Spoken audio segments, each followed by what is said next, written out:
Welcome to Untold Stories, migration threads that connect Dudley's diverse community. I'm TJ, and throughout the series we've been exploring the powerful stories, memories and legacies of the Afro-Caribbean community here in Dudley.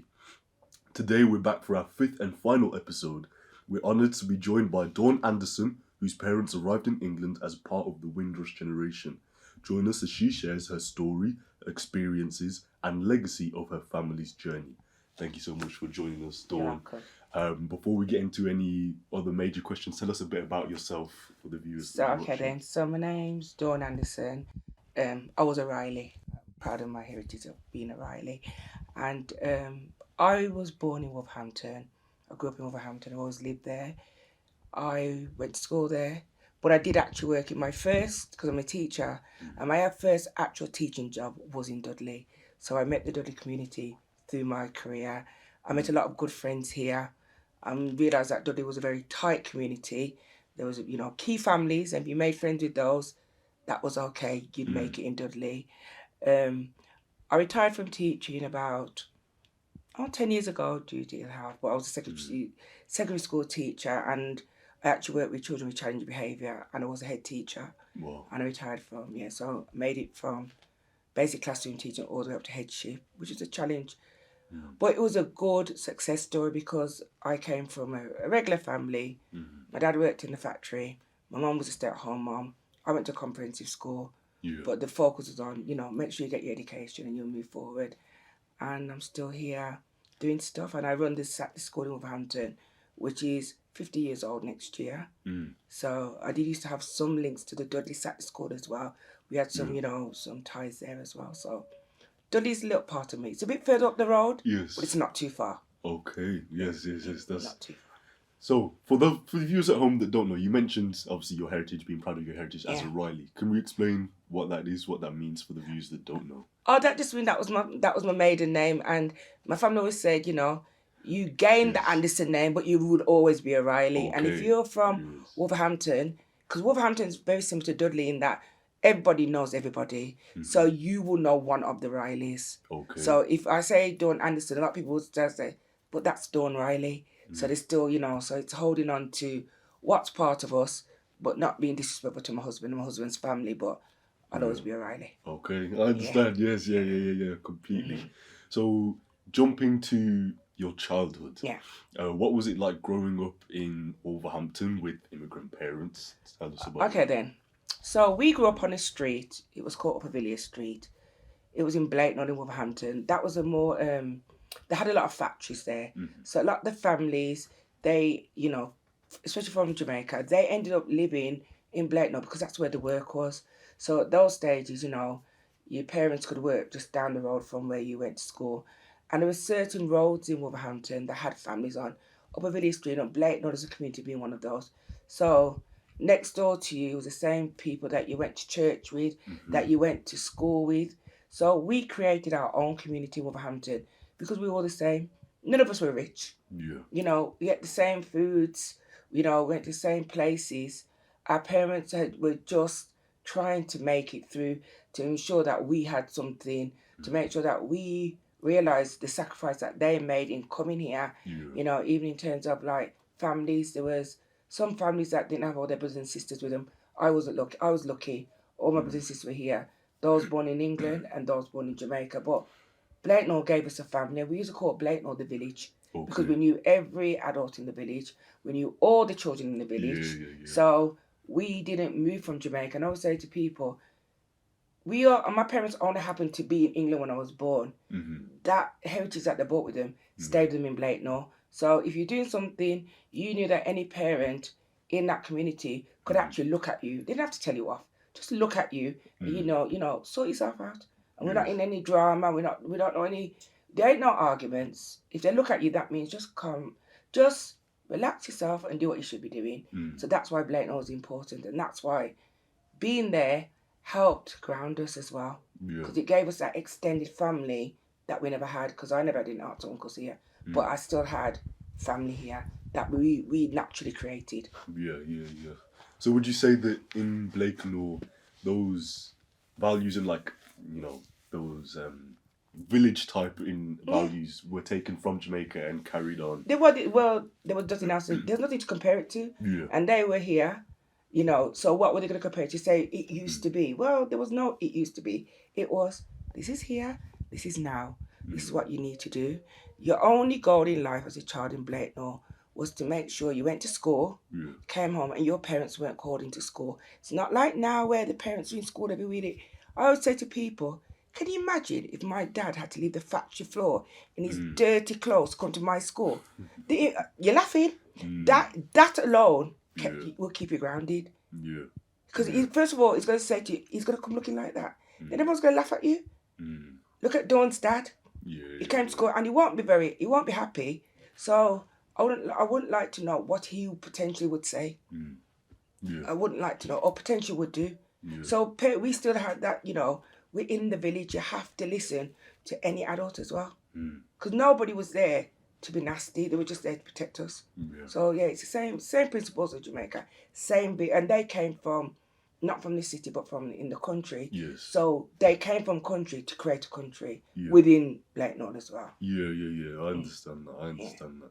So speaking of your parents then, did they ever share with you their reasons for migrating? Do you know, it was ever so funny. It's only because I'm the youngest of 7 children. Okay. So I don't think they shared it anymore, but nobody ever asked those kind of questions. Yeah. You just didn't ask, you just accepted that was the norm. And it's only when I remember when Windrush was going to be 25 years old, I remember I was going to do a Windrush event in Wolverhampton and I was part of it. And that's when I started asking my brothers and sisters, so what was this, what was that? And that's when I kind of realised that I knew very little about who came at what stage, because my dad came first and then my mum didn't come till 5 years after. I think, well, why did she take 5 years? And then I realised because my brother, the youngest brother, he was only 6 weeks old when my dad came. So my mum wasn't allowed to leave my younger brother until he was 5. Wow. But then I didn't realise, okay, that's why Daddy did it like that. That's, I don't know what their hopes and dreams were. I don't know what they expected from England. But they stayed. And we were born here. And they stayed until the very end. So they made it the best that they could. One of it was, I think, about finances. They couldn't afford to set up and go home because we were still making it right up until the very end. They were still trying to make something, and it wasn't about them. It was about making it for us as children. Okay.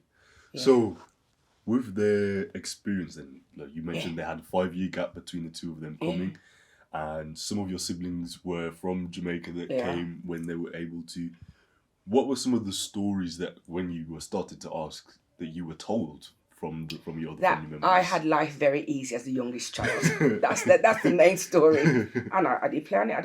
But then I didn't plan it as in being rude. I knew that I was always going to get my own way. And I realised quite quickly there's 2 ways to get your own way. Either be quiet or make noise. And when you make noise, it's not going to happen. And I say to people, I didn't realise, it's only when I was an adult, I realised that people were allowed to say no to their older brother or sister. I didn't know you could. No. People say, I'm thinking, I remember I'm going to tell you a story. When I was 13, come on, you're 13. What do you want to do at 13? You want to go to town with your friends? Yes, everybody wants to go to town. At 13 years of age, my sister looked at me one Saturday and said, you're going to sack the school. I was angry, but I couldn't let her know. So I went to sack the school. But, people said they're not going to do. My sisters and brothers, they're older than me, but they were as much as my parents were. That's what people don't realise. So my older brother said to me, you're going to do that. It wasn't, I don't want to. You had to do it. But they weren't going to tell me to do things that were going to be of harm to me or, They said to me, go and clean up. You had to clean up because you had to learn those skills. We didn't have anywhere to clean up for us. So it's knowing that the skills that those older brothers and sisters, bring to us are very important. It's a lot different now. But I still can't say no to brothers and sisters, so it's life. It's life. So, absolutely. So being raised in that kind of environment with your siblings and the internal family dynamics, were there any issues, whether it was racism, discrimination, or other issues that you faced outside of? You see, that's what people don't realise. Because I had that strong family behind me, in their own way, they protect us. Because my mom, she was a different kind of mom to most mums. My mum was a Garveyite. Okay.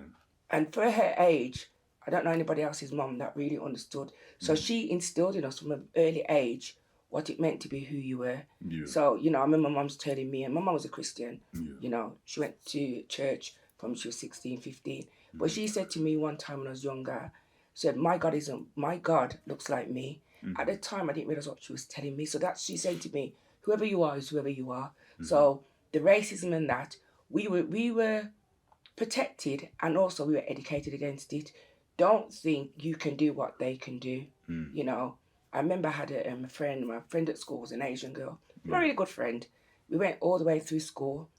We had a school reunion 25 years later. It's at that reunion we realised something. We were friends at school. As soon as school finished, I went left, she went right. Yeah. She never came to my house, I never went to her house. So she didn't understand what I was living within my culture, and I didn't understand hers. And I remember she saying to me, after 25 years, went to this, it's playing a song, and I looked at her, I don't know this song. Didn't play it in my house. She went, didn't play it in my house either. So even within other people, within their homes, they too were finding their journey, and we were finding our journey. And our journey was about, you need to know who you are, you need to understand who you are, you need to understand what's happened in history. So we were fortunate, and my older brothers and sisters, they were Rastas as well, so they instilled that pride into me as well. So my mum was a Garveyite, they were Rastas, so I had it coming both ways. Plus I had to go to Saturday school to go and learn my history at 13. So either way, I couldn't run away from it. Yeah. It was a protection, but it was like natural to me, so I could actually help other people. Wow. Yeah. So your childhood was filled with learning about your identity. Yes. So it's natural. And stuff like that. Yes. So then it didn't become a. Do you mean though? Yeah. You know what I mean? But I remember when I was about 12, 13, the Roots came on the TV. My mum sat and watched that with me so that she could explain to me that's what happened in history. Whereas other people came to school very angry the next day and wanted to kill everybody, the white teacher. So Mama said to me, you need to understand your history so you can understand where you are, so you can understand where you are going. Yeah. And the importance of not following the crowd and knowing you're on a mission and you're here for a reason. Yeah. So we were very fortunate in that respect. Yeah. But it sounds like you were developing such a mature mindset from a younger age. Yeah. And because my mum was a lot older, my mum knew she was quite old, she'd already been through with everybody else. So to me it was just like falling. Yes. Yeah. What was I going to say? What was I going to say that somebody else wouldn't have done? Already. So where was I going? What was I going to tell her? And my mum spoke very quietly. Very quietly. So there was no drama. Yeah. So how did that kind of mindset that you were raised in help you? I assume it would help you navigate through different, like society, different cultures, different peoples. Like I said, the first thing was I knew who could come to my house.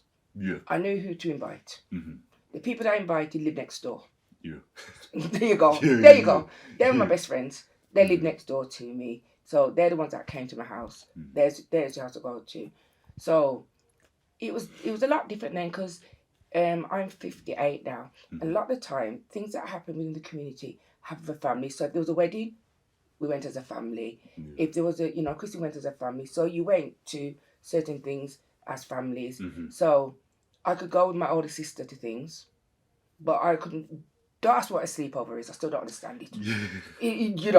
That would never happen. I wouldn't even dare ever ask because it just wasn't like, why would you want to go sleep at somebody else's house? Yeah. Do you know what I mean? And I'm still not very comfortable sleeping at people's houses. So there's that kind of stuff. Socially, we created our own social groups because we didn't have a lot of money. Yeah. Do you know what I mean? I remember when we first started going out clubbing, we used to have the walking bus. Okay. So there'd be a lot of us going out and we'd walk a certain route. We'd pick people up on the way. When we'd finished going out, we'd walk off and the boys would always walk us home. So we'd drop people off. So we created a social network that protected us. Yeah. And then, we had the same values. We listened to the same radio station. Yeah. Thank God that Peace of Our Pirate radio station came out when it did. Because that gave us that music that we so wanted to feel part of. We had a cultural centre in Wolverhampton. We'd all go to the cultural centre. So we'd go into the same places with the same people.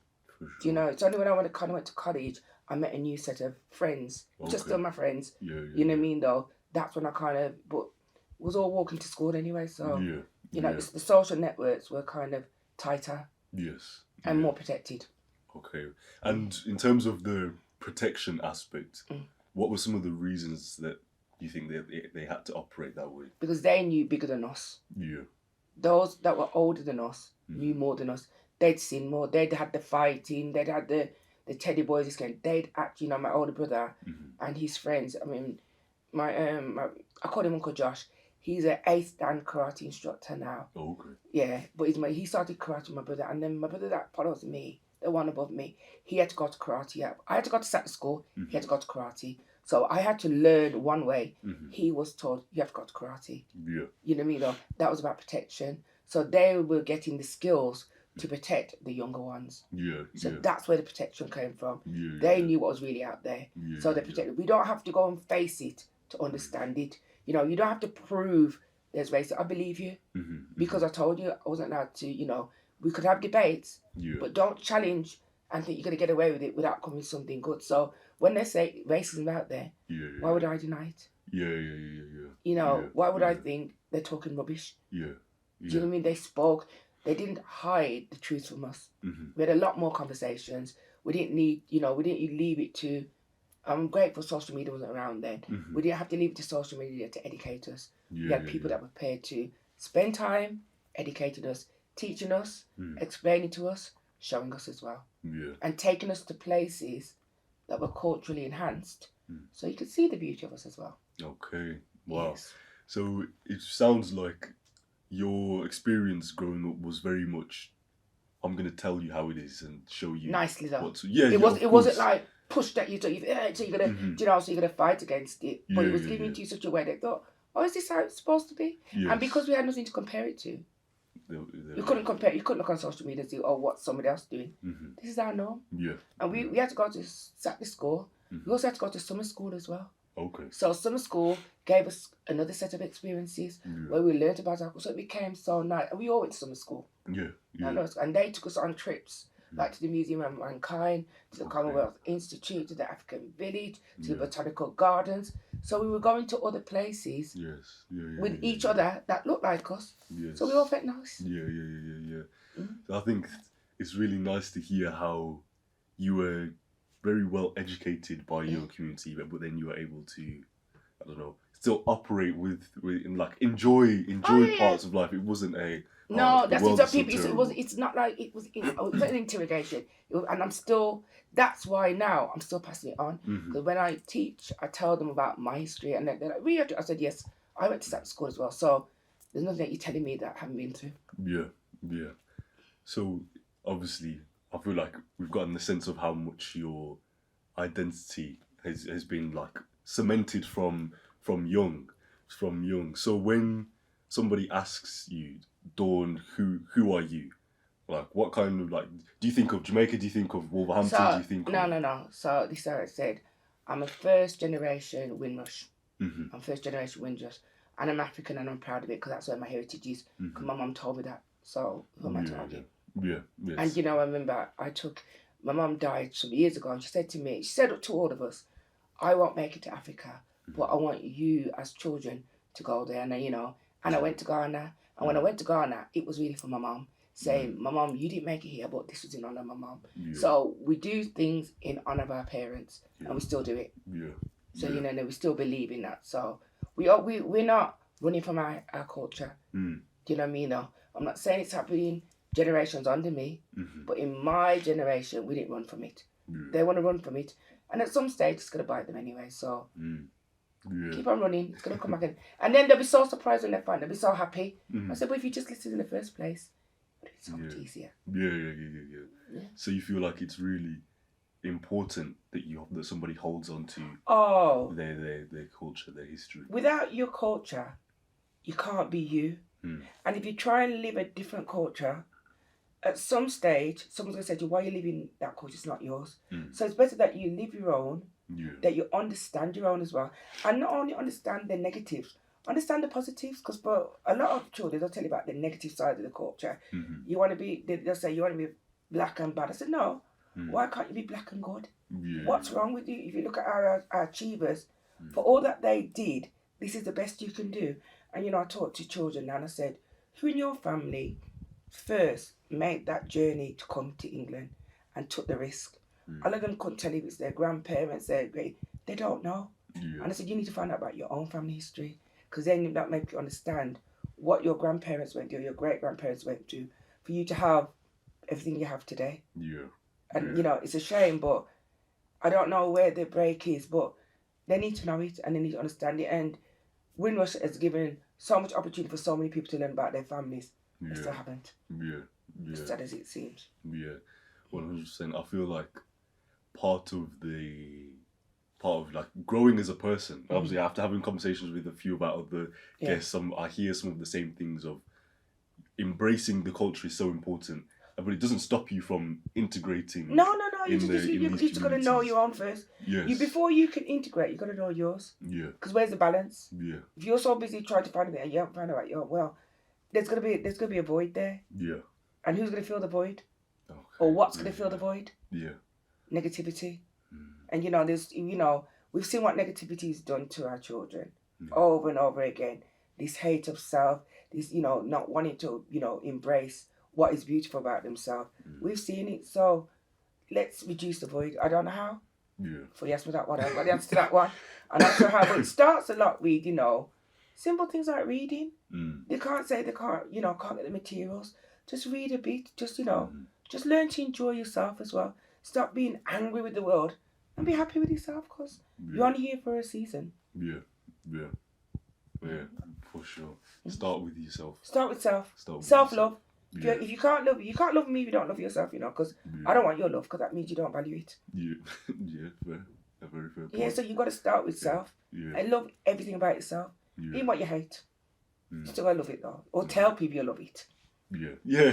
Even if you don't like it, you're allowed not to like it, but they're not allowed not to like it. Yeah. And that for you includes that culture and identity. Oh yeah. Absolutely. So I guess pivoting slightly. Okay.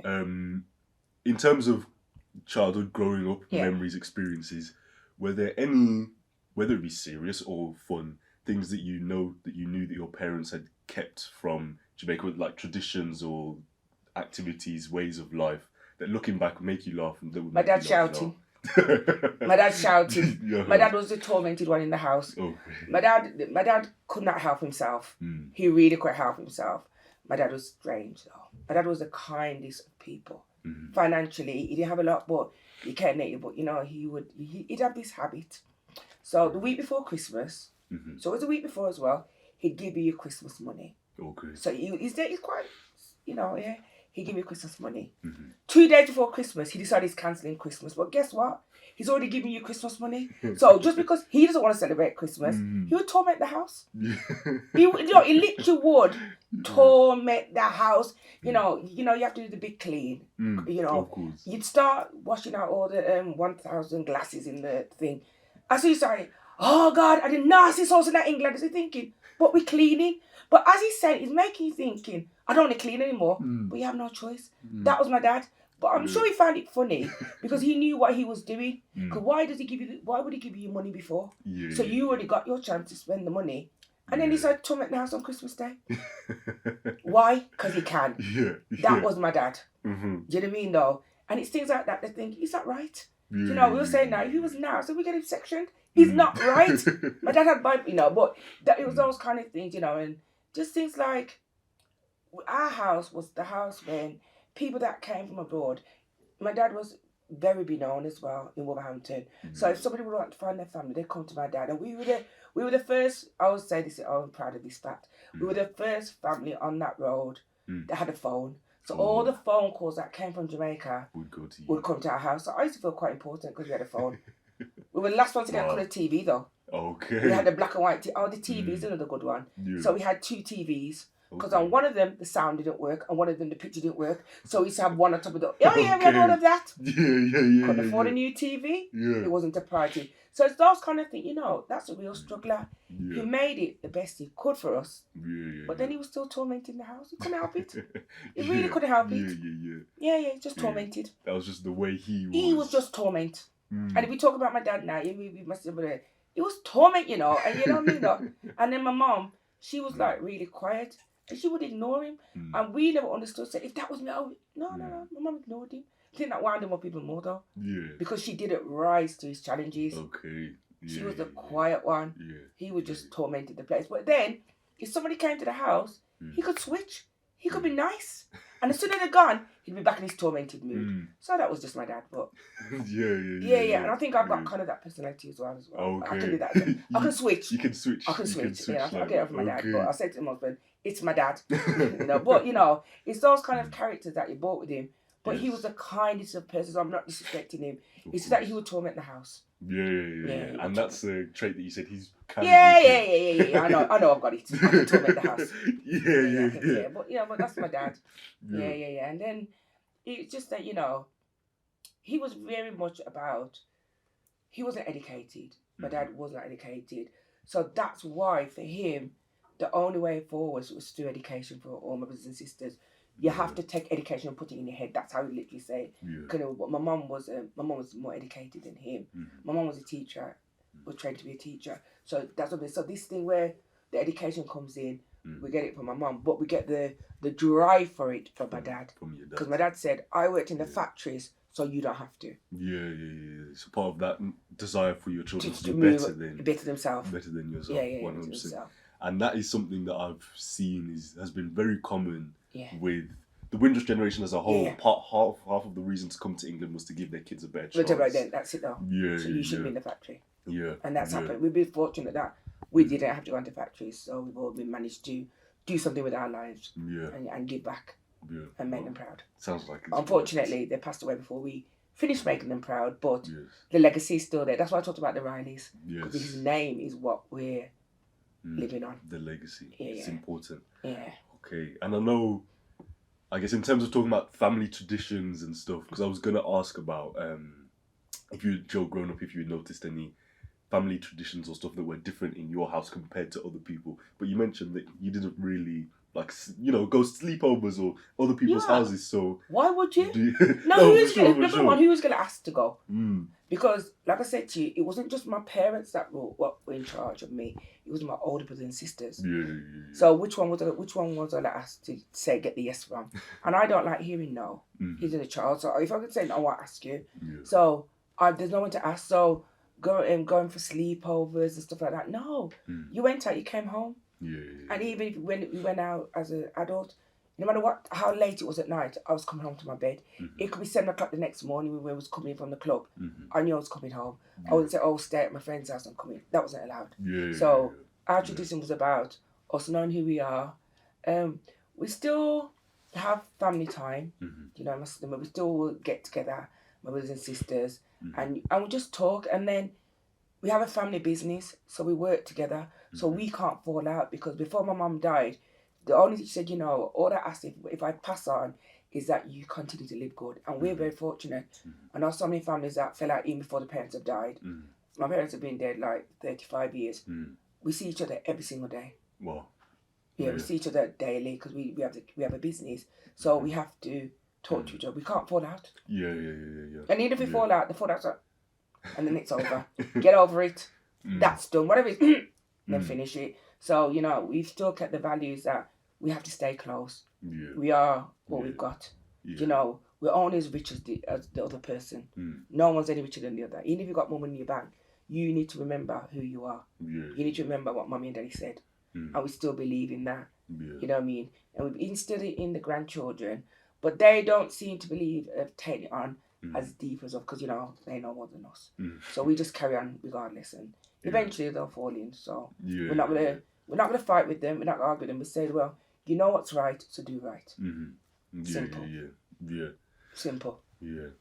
It sounds like you've been given, and now you give a lot of these intentional values and lessons that have been passed through the family. Are there any others that you can think of that were passed from your parents to yourself? And so on? That was the greatest one, because remember they never had material wealth, but it was more about the cultural wealth of that belief in self. But even me giving, I tend to be giving more out even to the community as well. So I'm continually helping other families, working with other people. Yeah. That is continuous. So for my parents, it's just that, remember who you are. Mm-hmm. Remember your connection to the Creator. Do not believe that you are greater than the Creator, whatever form you need to know who you are. Yeah. And you need to stay grounded. You need to stay grounded, Life has thrown out different things at different stages. Remember who you are. Yeah. Because you're still going to have to come back to there. You could have £1 million. That can go in a day. Your being who you are will always be who you are. So you can be broken who you are, you can be a million, be who you are. You still have to be who you are. And that's what my parents instilled in us. And I think as a family, that if you ask them, that's what we'll say. Yeah. It's like there was a script that we didn't know about. And you asking me this at this age, I'm thinking, yeah, that's what they said to me. Yeah. Have you been true to self? Have you given to the community? Have you given, or have you just been taking? Yeah. But if you continue to take, that's not a good principle, because we're givers. And that giving, like I told you about my dad being very kind, and my mum was the same. But this giving, although they didn't have it, they had to share. Because if you think about my parents, my dad came here, he worked in the factories. My mum didn't work, she was a stay-at-home mum. So there was still the family in Jamaica. So basically, whatever my dad shared with my mum, that half of that money had to still go back to Jamaica for that side of the family who didn't come here, because there was only my mum and my dad here, no aunts or uncles. So there was still a responsibility to those back home from a factory worker. He did well. Yeah. He did well. Yeah. And that's why we have to still give, because we still have to continue his legacy. Continue the legacy. Yeah. Yeah. I like that. Continue the legacy. Continue the legacy. Yes, I like that.